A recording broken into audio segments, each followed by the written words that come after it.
दोस्तों नमस्कार। क्या आपने कभी सोचा है माँ काली मूर्ति नहीं जागृत शक्ति है।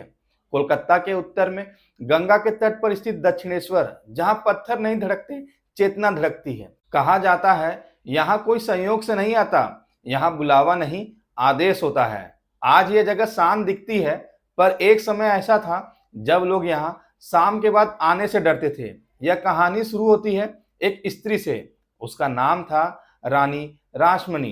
धन था, सम्मान था, पर मन पूरी तरह से भरा नहीं था। माँ काली में उसकी गहरी आस्था थी। एक रात जब वह तीर्थ यात्रा की तैयारी कर रही थी, उसे एक स्वप्न आया। स्वप्न साधारण नहीं था। माँ काली सामने खड़ी थी। माँ ने बस इतना कहा, तीर्थ दूर मत जा, गंगा के किनारे मेरे स्थान बना, मैं वहीं रहूंगी। रानी की नींद खुल गई। दिल तेजी से उसका धड़क रहा था। सुबह होते ही उसने अपनी यात्रा को रद्द कर दिया। लोगों ने पूछा, इतनी बड़ी योजना आपने क्यों छोड़ दी? रानी ने बस कहा, मुझे माँ ने बुलाया है। उसने गंगा किनारे जमीन खरीद ली, पर वह जगह सुनसान थी, वीरान। गांव वाले कहते थे यह स्थान ठीक नहीं है, यहाँ अजीब अजीब बातें होती हैं। कुछ कहते हैं यहाँ पहले साधनाएं हुई, कुछ कहते हैं यहाँ कोई और शक्ति है। पर रानी कभी डरी नहीं। उसने कहा, जहां माँ का आदेश हो वहां डर कैसे हो सकता है। आखिरकार मंदिर बनना शुरू हुआ, लेकिन तभी अजीब बातें होने लगी। रात में रखा सामान सुबह गायब मिलता। मजदूर कहते, हमें सपने में कोई दिखाई देता है। कुछ लोग काम छोड़कर चले गए। रानी को पहली बार थोड़ा डर लगा, पर उसी समय एक बात उसके मन में साफ थी कि आखिरकार माँ ने बुलाया है तो यह रास्ता अधूरा नहीं होगा। यहीं से इस कहानी ने असली रूप लेना शुरू किया, क्योंकि अभी मंदिर सिर्फ ईंट पत्थर का था। माँ को जागृत होना बाकी था, और उसके लिए एक साधक की जरूरत थी। कौन था वह? क्यों उसी ने इस स्थान को बदल दिया? यह जानने के लिए हमें आगे बढ़ना होगा। मंदिर बन तो रहा था, पर वहां अब भी बेचैनी थी। रानी रासमणी रोज गंगा किनारे खड़ी होती, माँ से बस एक बात कहती, आदेश दिया है तो रास्ता भी दिखाओ। उसी समय एक दुबला पतला युवक मंदिर आया। सादे कपड़े, आंखों में अजीब सी शांति, चेहरे पे ना कोई डर ना ही कोई घमंड। उसका नाम था रामकृष्ण परमहंस। तब लोग उसे गदाधर कहते थे। रानी ने पहली बार उसे देखा। उसने कुछ नहीं बोला, पर उनके मन में एक भरोसा सा जाग गया। रामकृष्ण ने मंदिर में कदम रखा और सीधे गर्भगृह की ओर बढ़ गए। उन्होंने मूर्ति को देखा और वो वहीं पर रुक गए। काफी देर तक बस देखते रहे। फिर बहुत धीमे से बोले, माँ तुम तो आ गई। लोगों को अजीब लगा। यह तो पत्थर की मूर्ति थी, पर रामकृष्ण के लिए वो पत्थर नहीं थी, वह माँ थी। उस दिन से वह वहीं रहने लगे। घंटों ध्यान में बैठते, कभी रोते, कभी हंसते, पर कभी कभी तो वो मूर्तियों से भी बात करते थे। लोगों ने कहा यह पागल है, पर एक बात धीरे धीरे बदलने लगी। रात का डर कम होने लगा। अब गए हुए मजदूर वापस आने लगे। हवा हल्की होने लगी। रामकृष्ण कहते थे यह जगह खराब नहीं थी, बस जागी नहीं थी। उन्होंने पूजा शुरू की, साधारण पूजा, बिना दिखावे के। माँ के सामने सब कुछ छोड़कर वह कहते थे, माँ से कुछ मांगो मत, बस उनके हो जाओ। एक दिन रानी ने पूछा, क्या माँ सच में यहाँ पर है? रामकृष्ण मुस्कुराए और बोले, अगर आप यह सवाल पूछ रही हैं तो माँ सुन रही हैं। धीरे धीरे दक्षिणेश्वर बदलने लगा। डर की जगह शांति ने ले ली। पर यह अभी शुरुआत थी, क्योंकि माँ सिर्फ जागी नहीं थी, अब वह लोगों को बुलाने वाली थी। और उनमें से एक ऐसा था जो आगे चलकर इस पूरी दुनिया को हिला देने वाला था। दक्षिणेश्वर अब बदल चुका था। डर कम था, शांति ज्यादा। लोग आने लगे थे। कोई दुख लेकर आता, कोई सवाल लेकर आता। इन्हीं लोगों में से एक दिन एक युवा आया। तेज आंखें, सीधा स्वभाव, मन में उथल पुथल। उसका नाम था नरेंद्र। वह श्रद्धा लेकर नहीं आया था, वह एक सवाल लेकर आया था। उसने रामकृष्ण को देखा और उनसे सीधा सवाल पूछा, आखिरकार क्या आपने भगवान को देखा है? रामकृष्ण ने बिना सोचे कहा, हाँ मैंने भगवान को देखा है। नरेंद्र चौंक गया। इतना सीधा जवाब! रामकृष्ण बोले, जैसे मैं तुम्हें देख रहा हूं, मैं तुम्हें विश्वास दिलाता हूं कि वैसे ही माँ भी तुम्हें देख रही है, मैं माँ को देख रहा हूं। नरेंद्र को यह बात अजीब लगी। यह तर्क में विश्वास करता था, फिर भी वह रुक गया। दिन बीते, बहस हुई, प्रश्न हुए, पर एक दिन नरेंद्र टूट गया।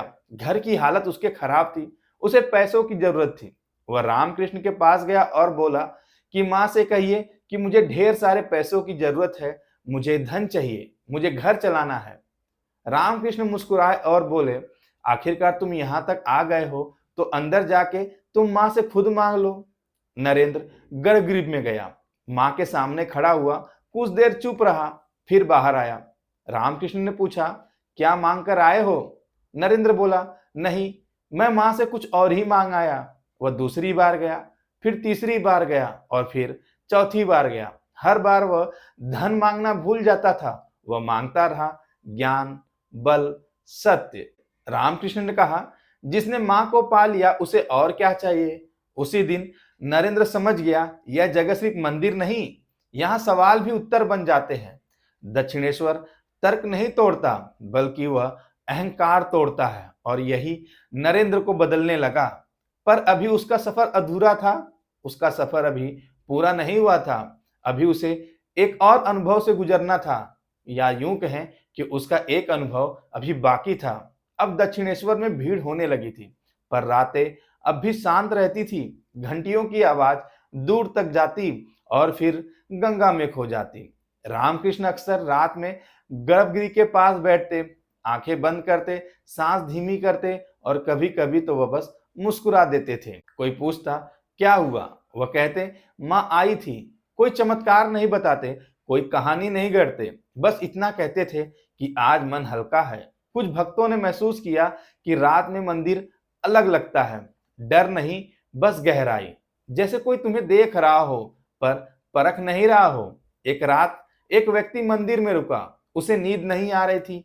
अचानक उसे घंटियों की आवाज सुनाई दी। वह उठा, चारों ओर देखा, कोई नहीं था। हवा में हल्की सी खुशबू थी। वह डरा नहीं, बस बैठ गया।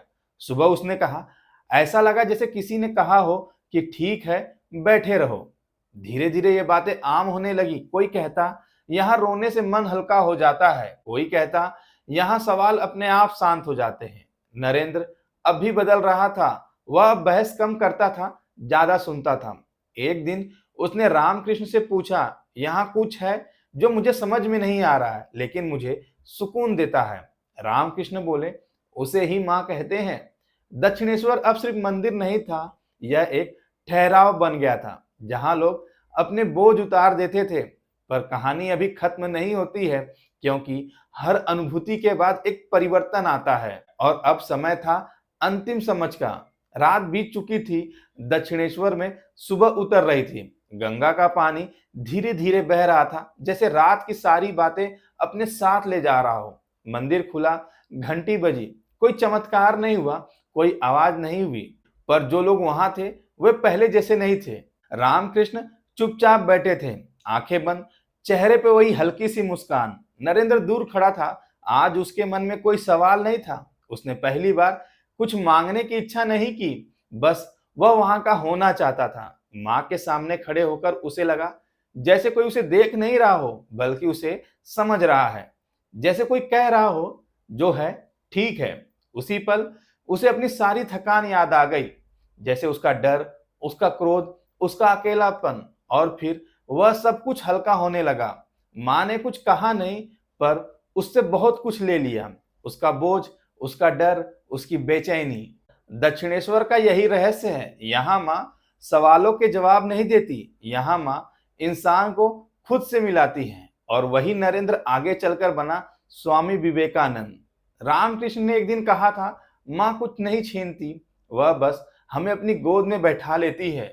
जो यहाँ आता है वह सिद्ध नहीं बनता, वह बस थोड़ा सच हो जाता है, थोड़ा शांत, थोड़ा हल्का। और जब वह लौटता है तो दुनिया वही रहती है, पर देखने वाला बदल जाता है। दक्षिणेश्वर काली मंदिर आज भी वही है, मूर्ति में नहीं, कथा में नहीं, अनुभूति में। जिसे बुलावा आता है वह वहां जाता है, बाकी सब सोचते रहते हैं, क्योंकि माँ जिसे बुलाएंगी बस वही पहुंच पाएगा उन तक। उम्मीद करता हूं आपको यह जानकारी पसंद आई होगी। ऐसी ही जानकारी के साथ फिर आपसे मुलाकात होगी। तब तक के लिए बहुत बहुत धन्यवाद।